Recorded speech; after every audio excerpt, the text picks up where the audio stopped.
Hello everyone, this is the structure of the exact value of sine 1 degrees. Welcome to my channel Mathematicians. You may wonder how I get this. Before I talk about the calculations, I would like to express special thanks to the channel Black Pen Red Pen. He has constantly produced highly engaging videos of mathematics over a decade. Actually, I was inspired by two of his viral videos to make this one that you are watching right now. On top of that, I'm gonna extend it to more interesting stuff. There are three parts of this video. First of all, I will briefly talk about the importance of sine 1 degrees. Next, we shall calculate the simplified exact values of sine 3 degrees and cosine 3 degrees using square roots only. They are derived from the result of black pen red pen. Then we come to the most exciting part.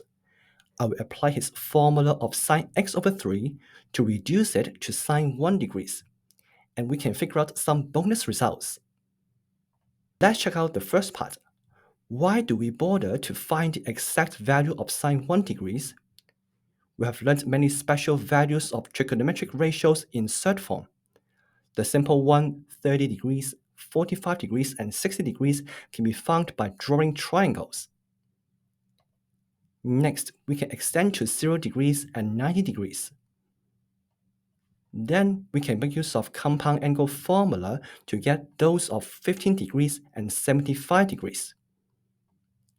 Also, we can figure out 18 degrees, 36 degrees, 54 degrees, and 72 degrees using double angle formula together with triple angle formula.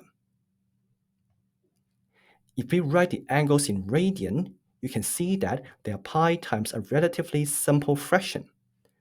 The denominators are 2, 3, 4, 5, 6, 10, and 12. They are factors of 180. But what if the denominator is exactly 180? In other words, the angle is equal to 1 degrees.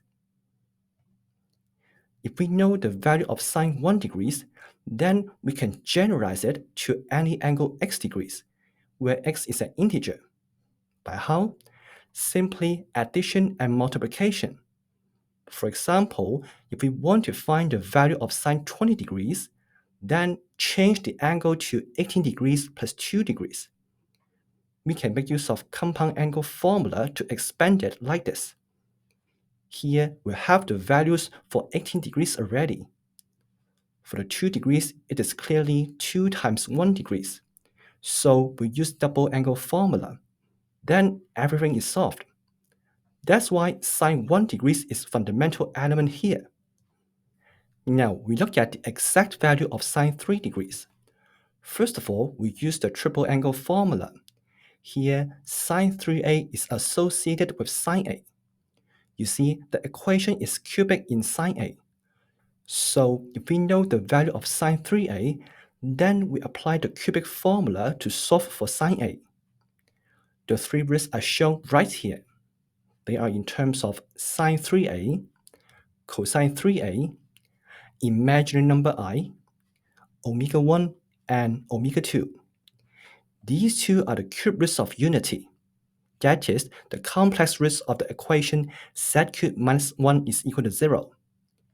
To write it in another way, omega 1 and omega 2 are minus 1 plus or minus I times root 3 over 2.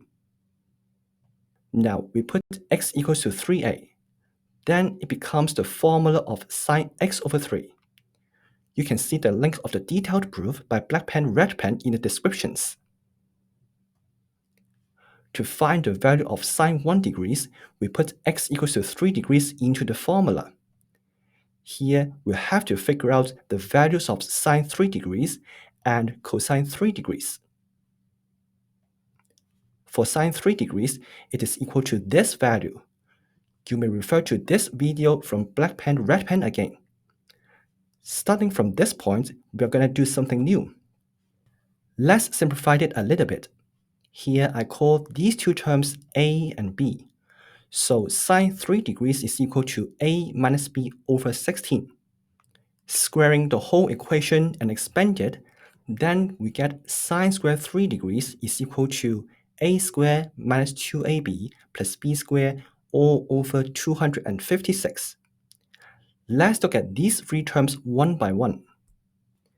A squared is equal to bracket root 5 minus 1 whole square times root 6 plus root 2 whole square.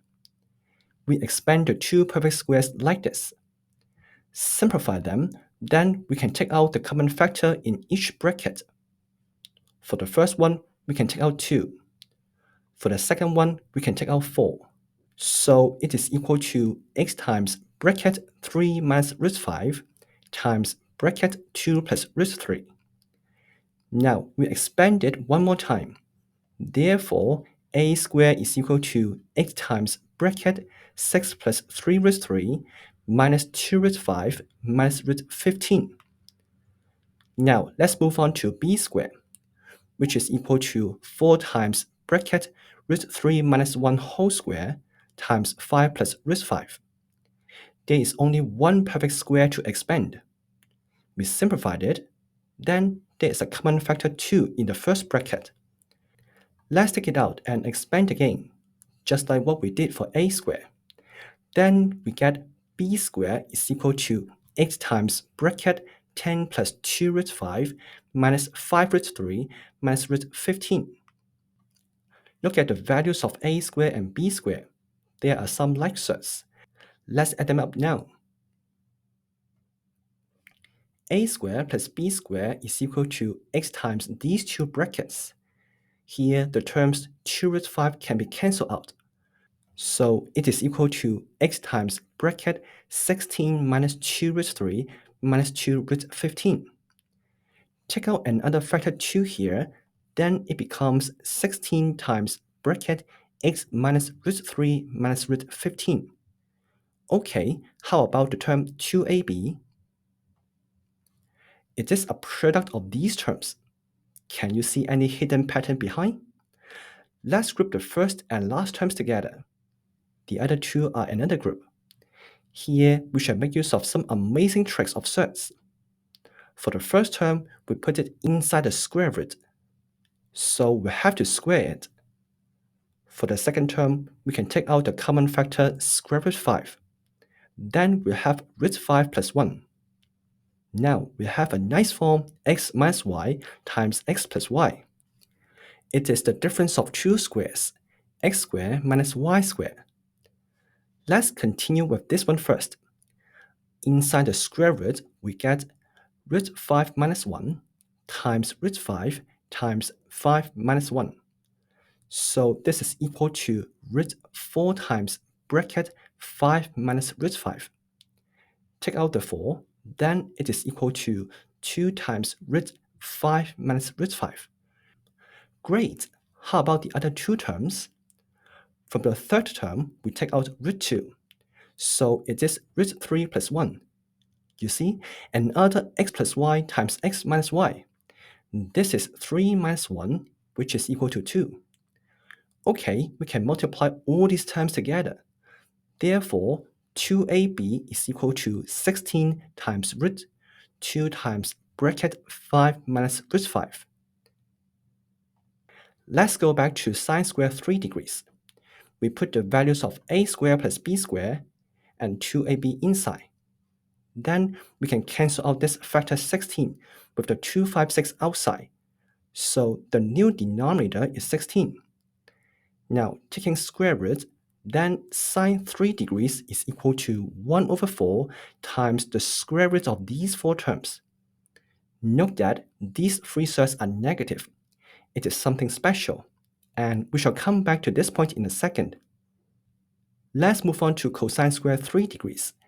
This one is easy. Using the square identity, it is equal to 1 minus sine squared 3 degrees. After simplification, then we get nearly the same thing. The integer is still 8, but the three terms are changed to positive. We call them a conjugate pair. Taking square root, then cosine 3 degrees is equal to 1 over 4 times the square root of these four terms. Now we come to the most exciting part of the solution. We put the values of sine 3 degrees and cosine 3 degrees into the three expressions. Recall that they are the three roots from cubic formula. Although there's imaginary number I inside, the three roots are actually real. They are shown right here. So which one is really sine 1 degrees? We know that sine 1 degrees is larger than 0. So this negative value should be rejected. What about the other two positive values? Because sine 1 degrees is smaller than sine 30 degrees, therefore it is smaller than 1 over 2. So the first solution 0.857 is also rejected. We're left with the last one. This is the answer. Here is the bonus part. Actually, the negative value is equal to sine 241 degrees. And the other positive value is equal to sine 59 degrees. You may think about how come we get these values. Let me know what you think in the comment section. Now we put the exact forms of sine 3 degrees, cosine 3 degrees, omega 1 and omega 2 into the formula. Then we are done. This is such an amazing result. I still can't believe that this question is ultimately solved. You may want to check out another interesting question about tangent 1 degrees. I will see you there.